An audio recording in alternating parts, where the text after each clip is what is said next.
कुछ नौजवान पबजी खेल रहे थे। टीम होती है, चार चार, एक टीम में 4 मेंबर होते हैं। आवाज़ ज़ोर ज़ोर से, मार मार मार, उधर से मार, उधर से मार, देख देख सामने आया, गोली मार गोली मार, इस तरीके की बातें। वो पबजी जो है ना, अ, मैं जब अखबारों में पढ़ता हूँ कि कोई कहता है कि मंदिर मस्जिदों में घुस कर मारेंगे, फिर उसके जवाब में ये बातें होती हैं कि कैसे घुस के मारेंगे, क्या करेंगे। ये नूरा कुश्ती जो होती है ना पॉलिटिक्स की, वो यकीनन उस पबजी से बहुत करीब तर है। ये बिल्कुल इसी तरीके का खेल है। वो आंध्रा का कोई था, राम बाबू, उसने भी इस तरीके की पबजी खेली। और दिल्ली में कुछ साधु संतों को छोड़ा गया, कुछ मौलवियों को छोड़ा गया जो इस तरीके की पबजी खेलते रहते हैं। सियासतदानों में इस तरीके के खेल का होना कोई बुरी बात या गंदी बात नहीं समझी जाती।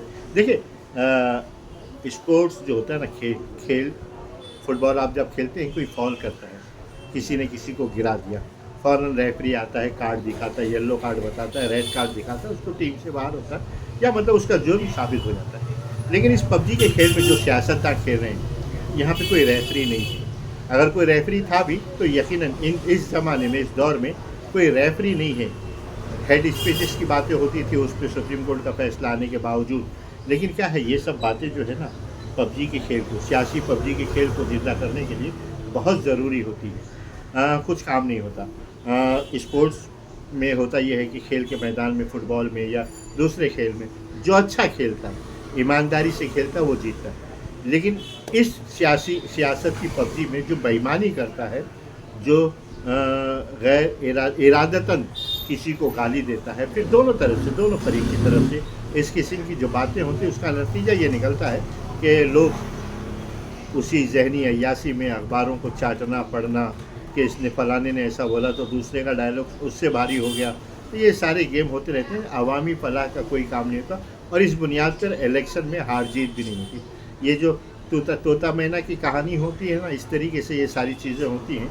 इलेक्शन के ज़माने में बड़े बड़े लोग, दोनों पार्टियों के बड़े बड़े लोग, कोई फ़लस्तीन का बैग दिखाता है, कोई फ़लस्तीन के ख़िलाफ़ बात करता है। अरे क्या हमारा इकनॉमी से उसका क्या लेना देना? आप हमारी फलाह और बहबूद के लिए उस बैग का और उसको होने ना होने का क्या मतलब है? तो इस तरीके की जो पॉलिटिक्स हो रही है, जिसे हम नूरा कुश्ती कहते थे, और वो पबजी में इस तरीके की जो लड़ाइयाँ होती हैं, मार मार मार, पीट पीट पीट, देख देख, गोली मार, बम मार, ये सारी चीज़ें हैं ना, आवाम को समझना चाहिए। आवाम को ये देखना चाहिए कि इस तरीके की जो पॉलिटिशियंस जो इस तरीके की पबजी खेल रहे हैं। मीरा रोड में 12 बच्चे बंद हो गए, 1 साल बाद ज़मानत मिली उनको। तुम्हारी पबजी ने तो ले लिया काम। आंध्रा से कोई आया, यहाँ से कोई गया। अरे आप पार्लियामेंट में अगर अच्छी अच्छी बातें करते हो और नतीजे के एतबार से आपके 20 एमएलए नहीं जीतते, तो क्या फ़ायदे का ऐसी पबजी खेलने का? आपने प्रैक्टिकल मतलब आपका कोई कंट्रोल है क्या? देखिए, प्राइम मिनिस्टर नरेंद्र मोदी को एक बात कहूँगा कि महाराष्ट्र की एक एक सीट पे उसने कंट्रोल किया उन्होंने, और आप बैठे थे डायलॉग्स मार रहे थे। ममता बनर्जी का जो ऐतराज़ है ना, बिल्कुल सही है कि वो राजा, हमारे ज़माने में राजा जो है रात में निकलता था, घूमता था। अरे ठीक है, राजा रानी की कहानी हम लोगों ने बहुत सुन ली।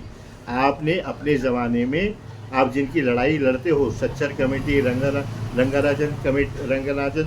रंगनाथन कमेटी और श्री कृष्णा कमीशन पे आपने क्या किया? कुछ नहीं किया।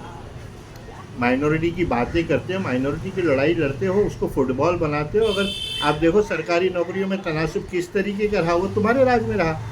तो ये पबजी खेलने का जो तरीका है ना, दोनों उधर और इधर, ये बंद करो।